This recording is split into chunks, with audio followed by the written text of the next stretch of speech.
إن الحمد لله نحمده ونستعينه ونستغفره ونعوذ بالله من شرور أنفسنا ومن سيئات أعمالنا من يهده الله فلا مضل له ومن يضلل فلا هادي له أشهد أن لا إله إلا الله وحده لا شريك له وأشهد أن محمدًا عبده ورسوله أرسله بالهدى ودين الحق ليظهره على الدين كله ولو كره المشركون يا أيها الذين آمنوا اتقوا الله حق تقاته ولا تموتن إلا وأنتم مسلمون يا أيها الناس اتقوا ربكم الذي خلقكم من نفس واحدة وخلق منها زوجها وبث منهما رجالا كثيرا ونساء واتقوا الله الذي تساءلون به والأرحام إن الله كان عليكم رقيبا يا أيها الذين آمنوا اتقوا الله وقولوا قولا سديدا يصلح لكم أعمالكم ويغفر لكم ذنوبكم ومن يطع الله ورسوله فقد فاز فوزا عظيما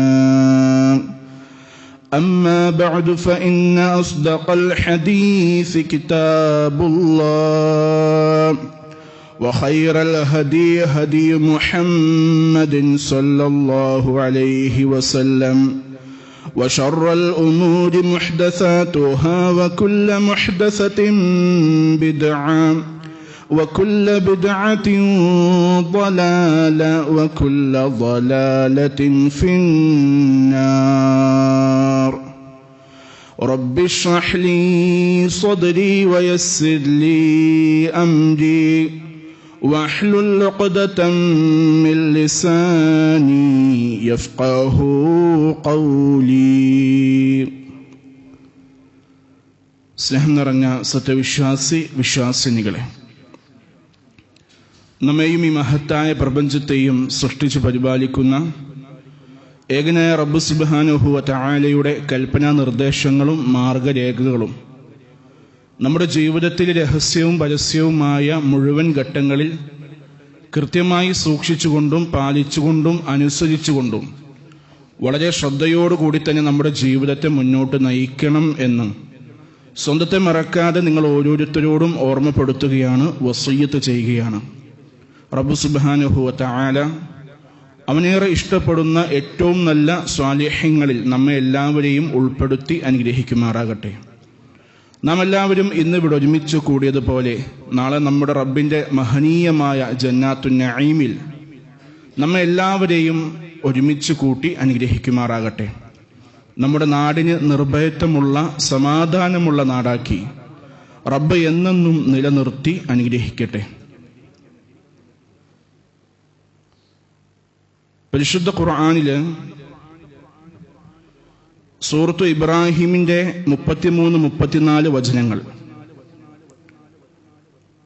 റബ്ബ് സുബ്ഹാനഹു വ തആല പറയുകയാണ്, വസഖറ ലക്കുമുശ് ശംസ വൽ ഖമറ ദാഇബൈൻ. സൂര്യനെയും ചന്ദ്രനെയും പതിവായി സഞ്ചരിച്ചു കൊണ്ടിരിക്കുന്ന നിലയിൽ അവൻ നിങ്ങൾക്ക് വേണ്ടി വിധേയമാക്കി തന്നിരിക്കുന്നു. വസഖറ ലക്കുമുൽ ലൈല വന്നഹാർ. രാവിനെയും പകലിനെയും നിങ്ങൾക്കവൻ വിധേയമാക്കി തന്നിരിക്കുന്നു. വആതാകും മിൻ കുല്ലി മാ സഅൽതുമു. നിങ്ങൾ അവനോട് ആവശ്യപ്പെട്ടതിൽ നിന്നെല്ലാം നിങ്ങൾക്ക് വേണ്ടി അവൻ എല്ലാം നൽകിയിരിക്കുന്നു. വഇൻ തഉദ്ദു നിഅമതല്ലാഹി ലാ തുഹ്സൂഹ. റബ്ബ് നിങ്ങൾക്ക് നൽകിയ അനുഗ്രഹങ്ങളെ അത് എണ്ണിത്തിട്ടപ്പെടുത്താനാണ്, എണ്ണിക്കണക്കാക്കാനാണ് നിങ്ങൾ ഉദ്ദേശിക്കുന്നത് എന്നുണ്ടെങ്കിൽ ഒരിക്കലും റബ്ബിന്റെ അനുഗ്രഹങ്ങളെ നിങ്ങൾക്ക് എണ്ണിക്കണക്കാക്കാൻ സാധ്യമാവുകയില്ല. ഇന്നൽ ഇൻസാന ലളൂമുൻ കഫാർ, തീർച്ചയായും മനുഷ്യൻ മഹാ അക്രമകാരിയും നന്ദി കെട്ടവനും തന്നെയെന്ന് പരിശുദ്ധ ഖുർആനിൽ അല്ലാഹ് പറയുന്നു. നാം മനസ്സിലാക്കേണ്ട കാര്യം, ഈ ദുനിയാവിൽ ഭൗതികമായ നമ്മുടെ ജീവിതത്തിൽ നമുക്ക് വേണ്ടുന്ന എല്ലാ കാര്യങ്ങളെയും വളരെ കൃത്യമായി സംവിധാനിച്ചു തന്നവനാണ് നമ്മുടെ റബ്ബ്. ആ റബ്ബ് നാം ചോദിക്കാതെ തന്നെ നമുക്ക് വേണ്ടി കൃത്യമായ എല്ലാ സംവിധാനങ്ങളും അനുഗ്രഹങ്ങളും ഈ ദുനിയാവിലും നമ്മുടെ ശരീരത്തിലുമായി കൊണ്ട് നമ്മളിങ്ങനെ ചിന്തിച്ചു നോക്കിയാൽ നമുക്ക് വേണ്ടി ഒരുക്കി തന്ന സൗകര്യങ്ങളെയും അനുഗ്രഹങ്ങളെയും കാണാൻ സാധിക്കും. റബ്ബ് നമുക്ക് നൽകിയ അനുഗ്രഹങ്ങളെ എങ്ങാനും ഒരു മനുഷ്യൻ അത് എത്രയുണ്ട് എന്നിങ്ങനെ എണ്ണിക്കണക്കാക്കാൻ നോക്കിയാൽ ഒരു കണക്കിനും അവിടെ സാധ്യമാവുകയില്ല, നമുക്ക് എണ്ണിക്കണക്കാക്കാൻ സാധിക്കുകയില്ല എന്ന് അല്ലാഹ് പറയുകയാണ്.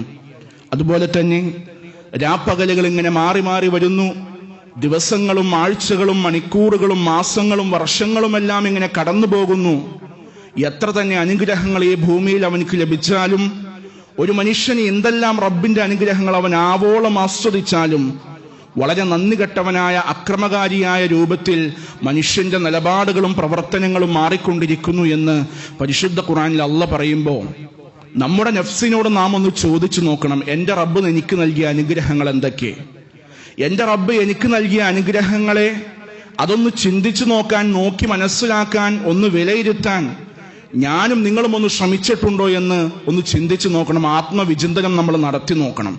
എന്നിട്ട് ഈ അനുഗ്രഹങ്ങളൊക്കെ എനിക്ക് ചെയ്തു തന്ന എൻ്റെ റബ്ബിനോട് നന്ദിയുള്ളവനായിട്ടാണോ ഞാൻ മാറിയിട്ടുള്ളത്, അതല്ല നന്ദി കെട്ടവനാണോ? എൻ്റെ ജീവിതത്തിൽ അക്രമകരമായ പെരുമാറ്റങ്ങളും സ്വഭാവങ്ങളും വർത്തമാനങ്ങളും രീതികളും കടന്നു വന്നിട്ടുണ്ടോ എന്ന് നമ്മൾ ചിന്തിച്ചു നോക്കണം. എൻ്റെ കൈകൾ കൊണ്ട്, നാവുകൾ കൊണ്ട്, പെരുമാറ്റങ്ങൾ കൊണ്ട്, സമീപനങ്ങൾ കൊണ്ട് എൻ്റെ കൂടെയുള്ളവൻ എന്തെങ്കിലും പ്രയാസങ്ങൾ ഉണ്ടായിട്ടുണ്ടോ എന്നുള്ള വിചിന്തനം നമ്മുടെ മനസ്സുകളിലേക്ക് കടന്നു വരണം. ആത്മപരിശോധന നടത്തേണ്ട സമയങ്ങൾ എപ്പോഴും മനുഷ്യന്റെ ജീവിതത്തിൽ കടന്നു വന്നുകൊണ്ടിരിക്കുകയാണ്. നമുക്കറിയാം, ഈ 2025 എന്ന് പറയുന്ന ഇംഗ്ലീഷ് മാസങ്ങളുടെ കണക്ക് പ്രകാരം 2025 അവസാനത്തെ വെള്ളിയാഴ്ച ദിവസമാണ് ഞാനും നിങ്ങളും ഇപ്പോൾ ഒരുമിച്ച് കൂടിയിട്ടുള്ളത്. സഹോദരങ്ങൾ, ഒരു വർഷം ഇങ്ങനെ 12 മാസങ്ങൾ ഇങ്ങനെ കടന്നു പോകുക. എന്താണ് ഈ ഒരു വർഷത്തിൽ നമുക്കുണ്ടായ മാറ്റം എന്നതായിരിക്കണം അടുത്ത വർഷത്തിലേക്ക് നമ്മൾ കടക്കുമ്പോൾ നമ്മുടെ മനസ്സുകളിൽ ഉണ്ടാകേണ്ട ചിന്ത. എവിടെയാണ് നമുക്ക് പോരായ്മകൾ വന്നു പോയിട്ടുള്ളത്? എവിടെയാണ് എനിക്ക് തിരുത്തേണ്ടതായിട്ടുള്ള മേഖലകൾ ഉള്ളത്? എവിടെയൊക്കെയാണ് എനിക്ക് പരാജയങ്ങൾ സംഭവിച്ചിട്ടുള്ളത് എന്ന് സ്വന്തമായി നമ്മളൊന്നിരുന്ന് ചിന്തിച്ചു നോക്കണം. ഈ ദിവസങ്ങൾ കഴിഞ്ഞു പോയ എൻ്റെ ആയുസ് സമയങ്ങൾ എനിക്ക് ലാഭമാണോ നഷ്ടമാണോ ഉണ്ടായിട്ടുള്ളത് എന്നുള്ള ചിന്ത നമ്മുടെ മനസ്സുകളിലേക്ക് കടന്നു വരണം. മനുഷ്യനെ സംബന്ധിച്ചിടത്തോളം ഭൗതികമായ ഏതൊരു വിഷയം എടുത്തു നോക്കിയാലും കൃത്യമായ കണക്ക് കൂട്ടലുകളിലൂടെയാണ് മനുഷ്യന്റെ ജീവിതം കടന്നു പോകുന്നത്. നിരന്തരം ഇങ്ങനെ അവൻ കണക്ക് കൂട്ടിക്കൊണ്ടിരിക്കുകയാണ്. ഒരു കച്ചവടക്കാരനെ സംബന്ധിച്ചിടത്തോളം അവൻ ഓരോ മാസവും അല്ലെങ്കിൽ ഓരോ വർഷവും അവന്റെ കച്ചവടത്തെക്കുറിച്ച് ഇങ്ങനെ കണക്ക് നോക്കിക്കൊണ്ടിരിക്കുന്നു. അവന്റെ ലാഭനഷ്ടങ്ങളെക്കുറിച്ച് അവൻ ചിന്തിക്കുന്നു, പഠിക്കുന്നു, മനസ്സിലാക്കുന്നു. എവിടെയാണ് അവനക്ക് നഷ്ടം വന്നിട്ടുള്ളത്? എവിടെയാണ് അവന്റെ കച്ചവടത്തിൽ പോരായ്മകൾ വന്നിട്ടുള്ളത്? എവിടെയാണ് അവന്റെ സ്റ്റോക്കിൽ കുറവ് വന്നിട്ടുള്ളത്? ആ കുറവ് വന്ന മുതലിനെ, സ്റ്റോക്കിനെ അവൻ റീസ്റ്റോക്ക് ചെയ്യുകയാണ്. കച്ചവടത്തെ മെച്ചപ്പെടുത്താനുള്ള പല വഴികളും പല ചിന്തകളും പല പ്ലാനുകളുമായി അവന്റെ ഓരോ ദിവസവും ഇങ്ങനെ തള്ളി നീക്കിക്കൊണ്ടിരിക്കുകയാണ്. ഒരു കൃഷിക്കാരനെ സംബന്ധിച്ചിടത്തോളം അവൻ വിത്തിറക്കുന്ന ആ ദിവസം മുതൽ അവന്റെ മനസ്സുകളിലേക്ക് പല രൂപത്തിലുള്ള ആകുലതകൾ കടന്നു വരികയാണ്. വിളവെടുപ്പിന്റെ പിന്നാലെയുള്ള ചിന്തകളിലേക്ക്, പ്രവർത്തനങ്ങളിലേക്ക് ഒരു കൃഷിക്കാരൻ ഇങ്ങനെ നടന്നു പോയിക്കൊണ്ടിരിക്കുകയാണ്. അവന്റെ സഞ്ചാരങ്ങൾ, അവൻ വിളവെടുക്കുന്ന സമയത്ത് ഏതെങ്കിലും രൂപത്തിലുള്ള കുറവുകൾ അവന്റെ വിളവെടുപ്പിൽ സംഭവിച്ചു കഴിഞ്ഞാൽ അവൻക്ക് ആദിയാണ്, വെപ്രാളമാണ്. ഈ രൂപത്തിലാണ് മനുഷ്യന്റെ അവസ്ഥകൾ. താൻ ചെയ്യുന്ന ജോലിയെ സംബന്ധിച്ചിടത്തോളം, താൻ ഇടപെടുന്ന മേഖലകളെ സംബന്ധിച്ചിടത്തോളം, താൻ ചെലവഴിക്കുന്ന സാമ്പത്തികമായ പ്രതിക്രിയകളെ സംബന്ധിച്ചിടത്തോളം എല്ലാ രൂപത്തിലും പല രൂപത്തിലുള്ള ചിന്തകളും ടെൻഷനുകളും ആവലാദികളും വേവലാദികളും ടെൻഷനുകളുമായി മനുഷ്യന്റെ ആയുസ്സിങ്ങനെ തള്ളി നീങ്ങിക്കൊണ്ടിരിക്കുകയാണ്. ഒരുപാട് പ്ലാനുകൾ അവന്റെ മനസ്സിലുണ്ട്, ഒരുപാട് കണക്കുകൂട്ടലുകൾ അവന്റെ മനസ്സുകളിലുണ്ട്. അവൻ വിചാരിക്കുന്നത് പോലെ അവന്റെ കാര്യങ്ങൾ സൗകര്യപ്രദമാം രൂപത്തിൽ നടന്നില്ല എന്നുണ്ടെങ്കിൽ പല ടെൻഷനുകൾ അവന്റെ മനസ്സുകളിലേക്ക് കടന്നു വരികയാണ്. സഹോദരങ്ങളെ, ഈ രൂപത്തിൽ ദുനിയാവിന്റെ കാര്യത്തിൽ പ്ലാൻ ചെയ്യുന്ന, കണക്ക് കൂട്ടുന്ന ഒരു മുസ്ലിമിനെ സംബന്ധിച്ചിടത്തോളം നാം ഒന്ന് ചിന്തിച്ചു നോക്കേണ്ടതുണ്ട്. നമുക്കെല്ലാവർക്കും അറിയാവുന്ന കാര്യമാണ്, ഈ ജീവിതം എന്ന് പറയുന്നത് ശാശ്വതമല്ല. ഈ ജീവിതം എന്ന് പറയുന്നത് എന്നെന്നും നിലനിൽക്കുന്നതല്ല. ഈ ജീവിതത്തിലെ സുഖങ്ങളും സൗകര്യങ്ങളും സന്തോഷങ്ങളും ആനന്ദങ്ങളും ഇന്നല്ലെങ്കിൽ നാളെ അത് എന്നേക്കുമായി നിലയ്ക്കാനുള്ളതാണ് എന്നുള്ള കൃത്യമായ ബോധ്യം നമ്മുടെ മനസ്സുകളിൽ ഉള്ള സ്ഥിതിക്ക് എന്താണ് മരണത്തെക്കുറിച്ച് നാം ചിന്തിക്കാത്തത്? മരണത്തിന് ശേഷം ഒരു ജീവിതം നമുക്ക് വരാനുണ്ട്. ആ ജീവിതത്തിലേക്ക് ഞാൻ എന്താണ് ഒരുക്കി വെച്ചിട്ടുള്ളത് എന്ന് എന്താണ് നമ്മൾ ചിന്തിക്കാത്തത്? എൻ്റെ പരലോക വിജയത്തിന് വേണ്ടി എവിടേക്കാണ് എനിക്ക് പോരായ്മകൾ വന്നിട്ടുള്ളത്?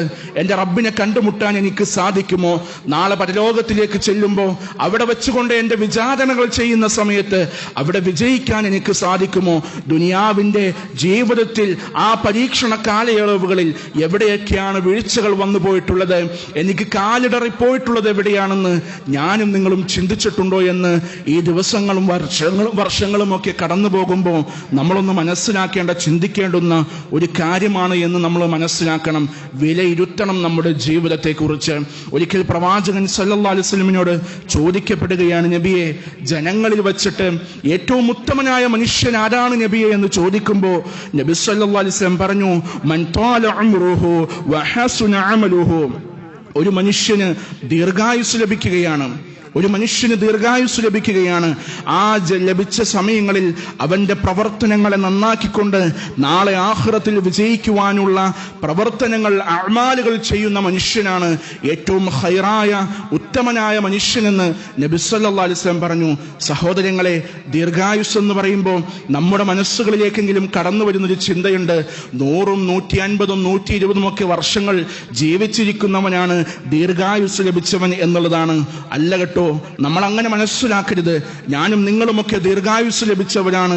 ഒരു പക്ഷേ റബ്ബിന്റെ വിധി ചെറുപ്പത്തിലെ ജനിച്ച ഉടനെ മരണപ്പെട്ടു പോകാനായിരുന്നു എന്നുണ്ടെങ്കിൽ, അതല്ലെങ്കിൽ കുട്ടികളായിരുന്ന സമയത്തായിരുന്നു നമ്മുടെ മരണം എന്നുള്ളത് റബ്ബ് ചിന്തിച്ചു വച്ചിരുന്നെങ്കിൽ, അതല്ല എന്നുണ്ടെങ്കിൽ നമ്മുടെ ചുറുചുറുക്കുള്ള യുവത്വത്തിന്റെ സമയത്താണ് നമ്മുടെ മരണം നമ്മെ പിടികൂടിയിരുന്നതെങ്കിൽ, അള്ളാഹുവിന്റെ അപാരമായ അനുഗ്രഹങ്ങൾ കൊണ്ട് അവിടെയൊന്നും മരണപ്പെടാതെ ഇന്നിതാ ഈ ഒരു പ്രായത്തിലേക്ക്, ഈ ഒരു സമയത്തിലേക്ക് ഞാനും നിങ്ങളും എത്തിയിരിക്കുകയാണ്.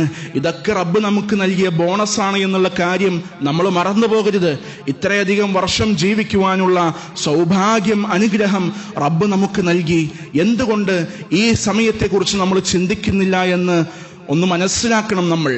നമുക്ക് വേണമെന്നുണ്ടെങ്കിൽ നമ്മുടെ മരണം നേരത്തെ പിടികൂടാമായിരുന്നു. പക്ഷേ റബ്ബ് നമുക്ക് നമ്മുടെ ആയുസ് ഇങ്ങനെ നീട്ടിത്തന്നിരിക്കുകയാണ്. ഈ ആയുസ് നീട്ടിത്തന്നിരിക്കുന്നത്, ഇത്രനാൾ നമ്മൾ ജീവിച്ചത് നമ്മുടെ റബ്ബിന് വേണ്ടി നന്ദി കാണിക്കാനുള്ള ഒരു അടിമയായി മാറാൻ വേണ്ടിയുള്ള സമയമാണ്. പക്ഷെ അതിനെക്കുറിച്ച് മനുഷ്യൻ ചിന്തിക്കുന്നതേയില്ല.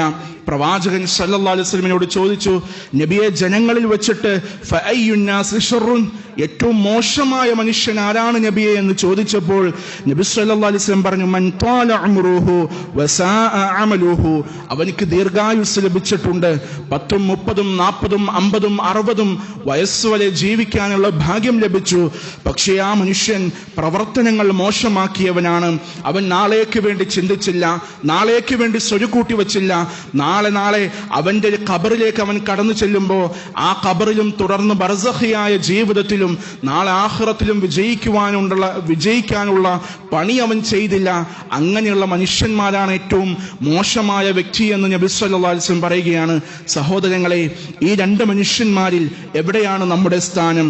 ആഖിറത്തിലേക്ക് വേണ്ടി പണിയെടുത്ത് വച്ചവനാണോ നമ്മൾ?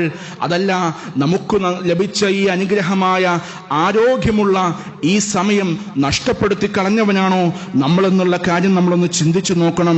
എത്രയോ വർഷങ്ങൾ കടന്നു പോയിട്ടുണ്ട്, പല ആളുകളും നമ്മുടെ കൂട്ടത്തിലുണ്ടായിരുന്ന, നമ്മുടെ കുടുംബക്കാരായ, കൂട്ടുകാരായ, നമ്മുടെ സമപ്രായക്കാരായ, നമ്മുടെ സമൂഹത്തിലുണ്ടായിരുന്ന, നമുക്ക് വേണ്ടപ്പെട്ടവരായ പല ആളുകളും നമ്മെ വിട്ട് ഈ ദുനിയാവിൽ നിന്ന് പിരിഞ്ഞു പോയിട്ടുണ്ട്. നമ്മളും അവർക്ക് പിന്നാലെ ക്യൂവിലാണെന്നുള്ള കാര്യം ഒരിക്കലും വിസ്മരിച്ചുകൂടാ, നമ്മൾ മറന്നുപോയിക്കൂടാ. നമ്മളും ചിന്തിക്കണം, നാളെ നമ്മളാണ്, അല്ലെങ്കിൽ ഇന്ന് നമ്മളാണ്. എത്ര പേരുണ്ട് നാളേക്ക് ഉറക്കത്തിൽ നിന്ന് എഴുന്നേറ്റ് വരുന്നവൻ എന്നുള്ള കാര്യം നമുക്കാർക്കും ഉറപ്പിച്ചു പറയാൻ സാധിക്കുകയില്ല. വമാ തദ്രി നഫ്സും മാദാ തക്സിബു ഗദാ വമാ തദ്രി നഫ്സും ബിഅയ്യി അർളിൻ തമൂത്.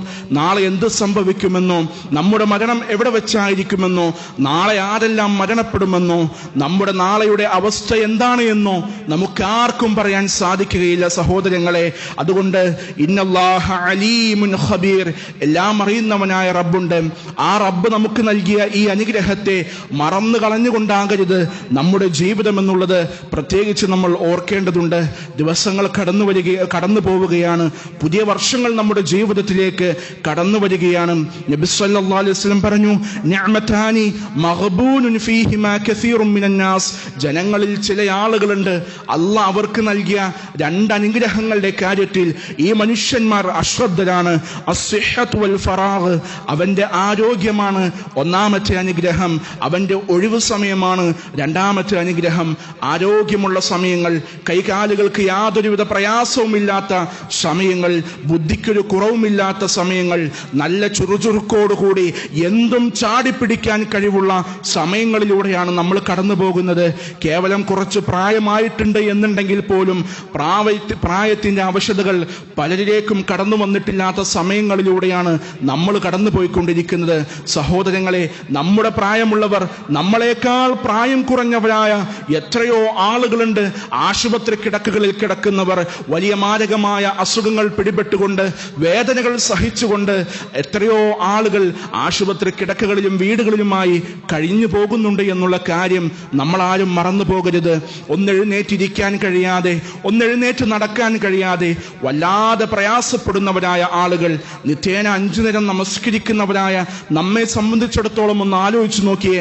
അള്ളാന്റെ മുമ്പിൽ 5 നേരം കുമ്പിടാൻ, സുജൂദിൽ കിടക്കാൻ, മണിക്കൂറുകൾ വേണമെങ്കിൽ സുജൂദിൽ കിടക്കാൻ നമുക്കൊരു പ്രയാസവുമില്ലല്ലോ, നമ്മുടെ കാൽമുട്ടുകൾക്ക് വേദനയില്ലല്ലോ. പക്ഷെ എത്രയോ ആളുകളുണ്ട് നമ്മൾ സുജൂദ് ചെയ്യുന്നത് പോലെ ഒന്ന് റബ്ബിന്റെ മുമ്പിൽ സുജൂദിൽ കിടക്കാൻ കൊതിക്കുന്നവരായ ആളുകൾ എത്രയോ പേരുണ്ടെന്നറിയോ? നമ്മളൊന്ന് ചിന്തിച്ചു നോക്കണം അവരെക്കുറിച്ച്. നമ്മളെക്കാൾ അവശതകൾ അനുഭവിക്കുന്ന ആളുകളെ കുറിച്ച് ചിന്തിക്കുമ്പോഴാണ് റബ്ബ് നമുക്ക് നൽകിയ അനുഗ്രഹങ്ങളുടെ വില നമുക്ക് മനസ്സിലാവുകയുള്ളൂ. അതുകൊണ്ട് ആ അനുഗ്രഹങ്ങളെ കുറിച്ച് നമ്മൾ ഓർക്കേണ്ടതുണ്ട്. വെറും കളിതമാശയല്ല നമ്മുടെ ജീവിതം എന്നുള്ള കാര്യം മനസ്സിലാക്കുക. മനുഷ്യന്മാര് മുഴുവനും ഈ ജീവിതത്തിന്റെ പ്രയാസങ്ങൾക്ക് പിന്നാലെ, ഈ ജീവിതത്തിലെ ആനന്ദങ്ങൾക്ക് പിന്നാലെ, ഈ ജീവിതത്തിൽ ദുനിയാവിൽ എന്തൊക്കെയോ വെട്ടിപ്പിടിക്കണമെന്നുള്ള ചിന്തകൾക്ക് പിന്നാലെ മനുഷ്യന്മാർ ഓടിക്കൊണ്ടിരിക്കുകയാ. മുസ്ലിമീങ്ങളായ സഹോദരങ്ങളെ, നമ്മൾ മനസ്സിലാക്കണം, ദുനിയാവിന്റെ ഒരാവശ്യവും നമ്മുടെ ഏറ്റവും വലിയ ലക്ഷ്യമായി മാറാതിരിക്കാൻ ഗൗരവത്തിൽ നമ്മൾ ശ്രദ്ധിക്കണം. ദുനിയാവിന്റെ ആവശ്യങ്ങളല്ല, ദുനിയാവിന്റെ വിജയങ്ങളല്ല ഒരു മുസ്ലിമിന്റെ ജീവിതത്തിലെ ലക്ഷ്യമെന്ന് പറയുന്നത്. മറിച്ച് അവന്റെ മരണത്തിന് ശേഷം ആർക്ക് യഥാർത്ഥമായ ജീവിത വിജയം കൈവരിക്കാൻ സാധിക്കുന്നുണ്ടോ, മരണത്തിന് ശേഷം നാളെ ആഖിറത്തിൽ ഏറ്റവും നല്ല വിജയം കൈവരിക്കാൻ ആർക്ക് സാധിക്കുമോ, അതാണ്, ആ ലക്ഷ്യത്തിലേക്ക് വേണ്ടിയാണ് നമ്മൾ പണിയെടുക്കേണ്ടത് എന്ന് പ്രത്യേകം നമ്മൾ ഓർക്കേണ്ടതുണ്ട്. ഈ സമയങ്ങളിൽ ചില കാര്യങ്ങളെക്കുറിച്ച് നമ്മൾ ഓർക്കണം, ചിന്തിക്കണം. ഒരു മുസ്ലിമായ നമ്മുടെ ജീവിതത്തിലെ ചില ഇടപാടുകളെ കുറിച്ച് നമ്മൾ ആലോചിക്കണം. നമ്മുടെ ഇടപാടുകൾ, സാമ്പത്തികമായ ക്രയവിക്രയങ്ങൾ, മറ്റേതെങ്കിലും രൂപത്തിലുള്ള കരാറുകളിൽ നമ്മൾ ഏർപ്പെട്ടിട്ടുണ്ടെങ്കിൽ ആ കരാറുകൾ, ആ ക്രയവിക്രയങ്ങൾ, സാമ്പത്തികമായ ഇടപാടുകൾ ഇസ്ലാമികപരമായ രൂപത്തിലാണോ, രീതിയിലാണോ, റബ്ബ് തൃപ്തിപ്പെടുന്ന മാർഗത്തിലാണോ എൻ്റെ സമ്പത്തിനെ ഞാൻ ചെലവഴിച്ചിട്ടുള്ളത്, എൻ്റെ സമ്പത്ത് ഞാൻ നേടിയെടുത്തിട്ടുള്ളത്? ഏതെങ്കിലും ഹറാമിന്റെ അംശങ്ങൾ എൻ്റെ സമ്പത്തിലൂടെ എൻ്റെ വയറ്റിലേക്ക്, എൻ്റെ കുടുംബത്തിൻ്റെ വയറുകളിലേക്ക് എൻ്റെ മക്കൾക്കുള്ള ഭക്ഷണമായിക്കൊണ്ട് നമ്മുടെ വീടുകളിലേക്ക് കടന്നു വന്നിട്ടുണ്ടോ എന്ന് നമ്മളൊന്ന് ഗൗരവത്തിൽ ചിന്തിക്കേണ്ടതുണ്ട്. ഏതെങ്കിലും മനുഷ്യന്മാരുമായിട്ടുള്ള ഇടപാടുകളിൽ ഏതെങ്കിലും രൂപത്തിലുള്ള പ്രയാസങ്ങൾ നമ്മൾ കാരണമുണ്ടായിട്ടുണ്ടോ എന്നുള്ള ആത്മവിചിന്തനം നമ്മൾ നടത്തണം. നമ്മുടെ മാതാപിതാക്കളുമായിട്ടുള്ള ബന്ധം എങ്ങനെയായിരുന്നു എന്ന് നമ്മളൊന്ന് ചിന്തിച്ചു നോക്കണം.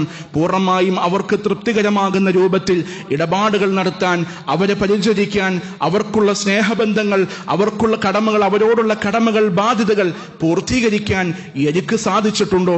ഏതെങ്കിലും രൂപത്തിലുള്ള വിഷമങ്ങളോ പ്രയാസങ്ങളോ ഞാൻ കാരണം എൻ്റെ മാതാപിതാക്കൾക്കുണ്ടായിട്ടുണ്ടോ എന്ന് നമ്മൾ ചിന്തിച്ചു നോക്കേണ്ടതുണ്ട്.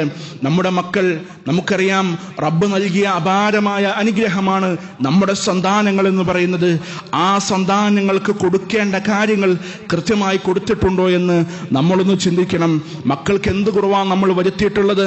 ദുനിയാവിൻ്റെ ജീവിതത്തിൽ അവർ ആവശ്യപ്പെടുന്ന, അവർക്ക് സന്തോഷമുള്ള, ആനന്ദകരമാകുന്ന പല കാര്യങ്ങളും ദുനിയാവിൽ വെച്ചുകൊണ്ട്, ഈ ലോകത്ത് വെച്ചുകൊണ്ട് ചെയ്തു കൊടുക്കാൻ കഠിനമായി പ്രയത്നിക്കുന്നവരാണ്, പരിശ്രമിക്കുന്നവരാണ് ഓരോ ഉപ്പയും ഉമ്മയും എന്നുള്ള കാര്യം നമുക്ക് എല്ലാവർക്കും അറിയാം. നമ്മുടെ മക്കൾ എന്ത് നമ്മളോട് പറയുന്നുണ്ടോ വലിയ സന്തോഷത്തോടു കൂടി അവർക്കത് എത്തിച്ചു കൊടുക്കാൻ നമ്മൾ പരിശ്രമിക്കാറുണ്ട്.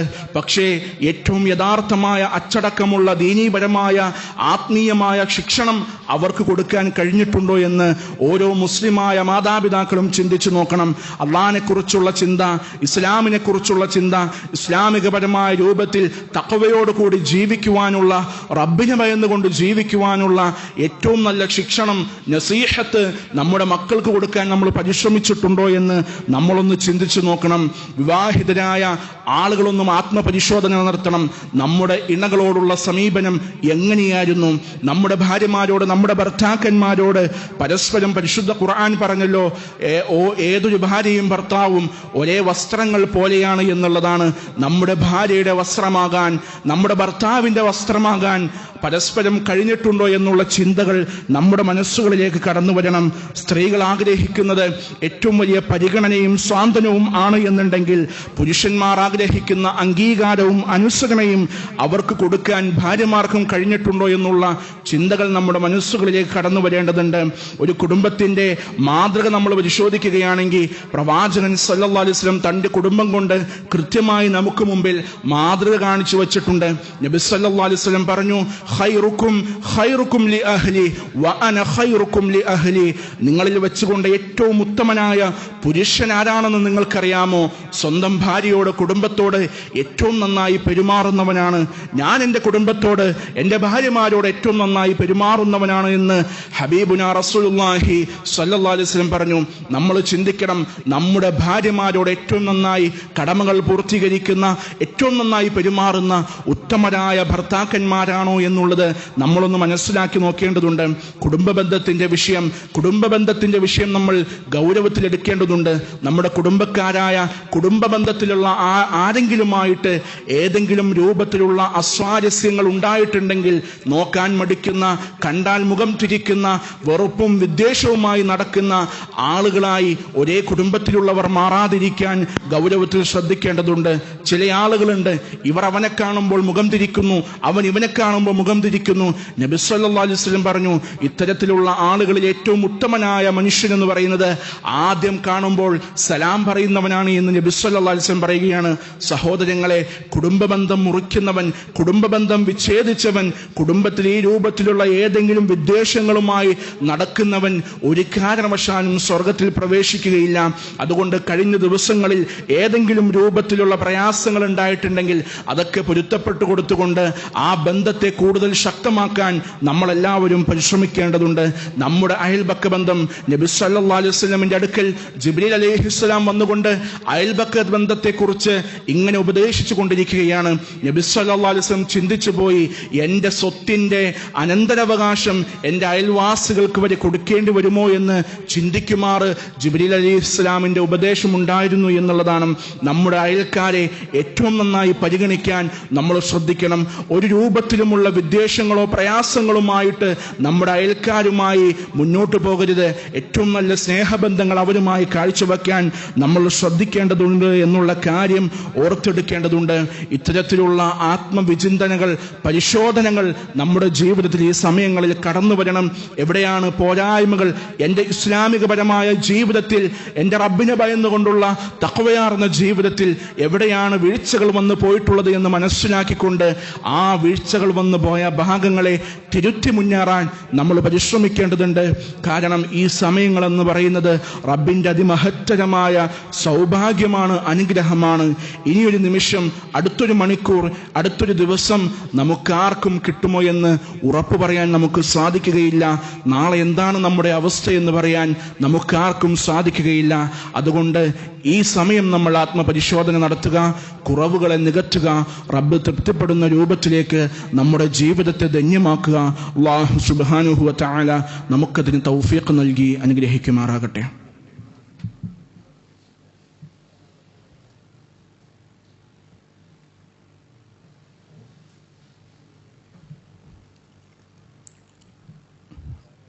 അൽഹംദുലില്ലാഹിൽ അഹദ് والفرد الصمد الذي لم يلد ولم يولد ولم يكن له كفوا أحد. റബ്ബിനെ സൂക്ഷിച്ചുകൊണ്ട് ഏറ്റവും ശ്രദ്ധയോടുകൂടി നമ്മുടെ ജീവിതത്തെ മുന്നോട്ട് നയിക്കണം എന്ന് ഒരിക്കൽ കൂടി ഓർമ്മപ്പെടുത്തുകയാണ്, വസിയ്യത്ത് ചെയ്യുകയാണ്.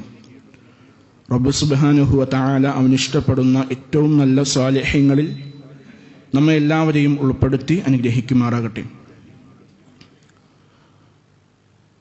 യാ അയ്യുഹല്ലദീന ആമനു, വിശ്വാസികളെ, ഇത്തഖുല്ലാഹ്, നിങ്ങൾ അല്ലാഹുവിനെ സൂക്ഷിക്കണം. വൽ തൻദുർ നഫ്സും മാ ഖദ്ദമത് ലിഗദ്, ഓരോ വ്യക്തിയും താൻ നാളേക്ക് വേണ്ടി എന്തൊരു മുന്നൊരുക്കമാണ് ഒരുക്കി വെച്ചിട്ടുള്ളത് എന്ന് ചിന്തിച്ചു കൊള്ളട്ടെ, നോക്കിക്കൊള്ളട്ടെ. വത്തഖുല്ലാഹ്, നിങ്ങൾ അല്ലാഹുവിനെ സൂക്ഷിക്കുക. ഇന്നല്ലാഹ ഖബീറും ബിമാ തഅമലൂൻ, നിങ്ങൾ പ്രവർത്തിക്കുന്നതിനെ പറ്റി സൂക്ഷ്മമായി അറിയുന്നവനാണ് റബ്ബ്. അതുകൊണ്ട് എപ്പോഴാണ് മരണമെന്ന്, ഏത് സമയമാണ് നമ്മുടെ കുടുംബത്തോട്, നമ്മുടെ മക്കളോട്, നമ്മുടെ ഭാര്യയോട്, മാതാപിതാക്കളോട്, കൂട്ടുകാരോട്, നമുക്ക് പ്രിയപ്പെട്ടവരോട്, നമ്മുടെ സകലമാന നമുക്ക് ഏറ്റവും പ്രിയപ്പെട്ടതായി നാം കാണുന്ന, കണക്കാക്കുന്ന ഏതൊരു ദുനിയാവിൻ്റെ ആവശ്യങ്ങളോട്, വസ്തുക്കളോട് യാത്ര പറയേണ്ടത് എന്ന് നമുക്ക് ആർക്കും അറിയില്ല. അതുകൊണ്ട് തന്നെ നാളേക്ക് വേണ്ടി, നാളെയുടെ ജീവിതത്തിലേക്ക്, നാളെയുടെ വിജയത്തിലേക്ക് എന്ത് നമ്മൾ സ്വരുക്കൂട്ടി വച്ചിട്ടുണ്ട് എന്നുള്ള ചിന്ത നമ്മുടെ മനസ്സുകളിലേക്ക് കടന്നു വരേണ്ടതുണ്ട്. പോരായ്മകളുണ്ടെങ്കിൽ അതൊക്കെ തിരുത്തുക, നികത്തുക. റബ്ബ് തൃപ്തിപ്പെടുന്ന രീതിയിലേക്ക് നമ്മുടെ ജീവിതത്തെ മാറ്റാൻ നമ്മൾ പരിശ്രമിക്കുക. ഏറ്റവും പ്രധാനമായ അഅ്മാലുകൾ, ഇബാദത്തുകൾ, നമസ്കാരങ്ങൾ യാതൊരുവിധ വീഴ്ചയുമില്ലാതെ കൃത്യമായി നിലനിർത്താൻ, അതുപോലെ തന്നെ മറ്റുള്ള അമലുസ്വാലിഹാത്തുകൾ പതിവായി കൃത്യമായി നിലനിർത്തിക്കൊണ്ടുപോകാൻ, പ്രവർത്തിക്കാൻ നമ്മൾ ശ്രദ്ധിക്കണം. കുറവുകളെ നമ്മൾ നികത്തണം. റബ്ബ് തൃപ്തിപ്പെടുന്ന രീതിയിലേക്ക് നമ്മുടെ ജീവിതത്തെ ധന്യമാക്കുകയും ചെയ്യണം. അല്ലാഹു സുബ്ഹാനഹു വ തആല കൃത്യമായി ആത്മപരിശോധന നടത്തി അതെല്ലാം തിരുത്തി മുന്നേറുന്ന ഇഹപര വിജയികളിൽ നമ്മെ എല്ലാവരെയും ഉൾപ്പെടുത്തി അനുഗ്രഹിക്കുമാറാകട്ടെ.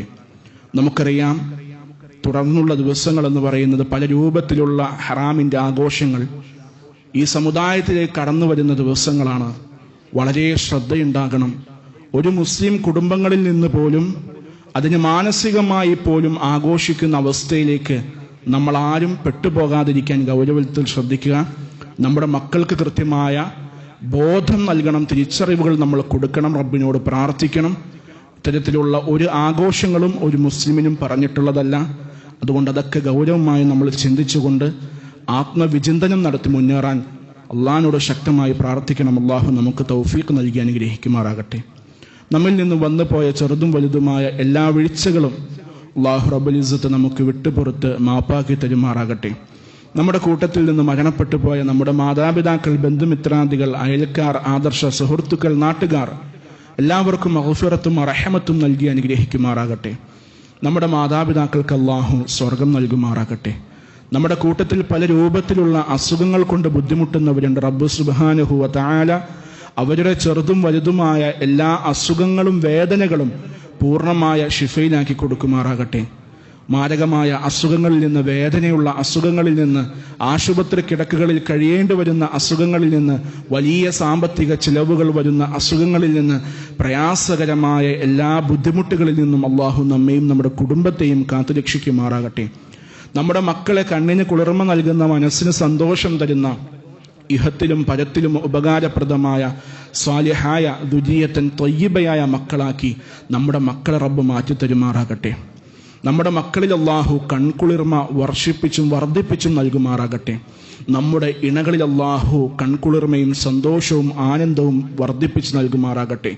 നമ്മുടെ കുടുംബത്തിൽ എല്ലാ രൂപത്തിലുമുള്ള സന്തോഷവും സമാധാനവും അള്ളാഹു നിലനിർത്തി അനുഗ്രഹിക്കട്ടെ.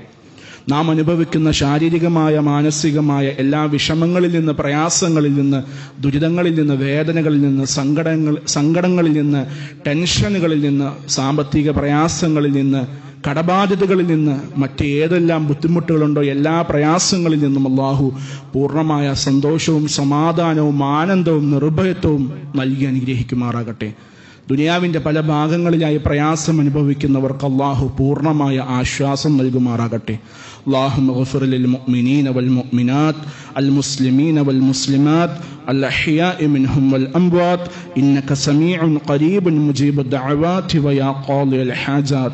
اللهم أجرنا من النار، اللهم أجرنا من النار، اللهم أجرنا من النار.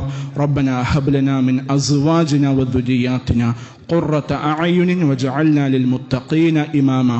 ربنا آتنا في الدنيا حسنة وفي الآخرة حسنة وقنا عذاب النار.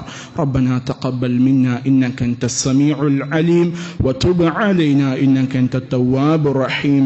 آمين آمين برحمتك يا أرحم الراحمين والحمد لله رب العالمين.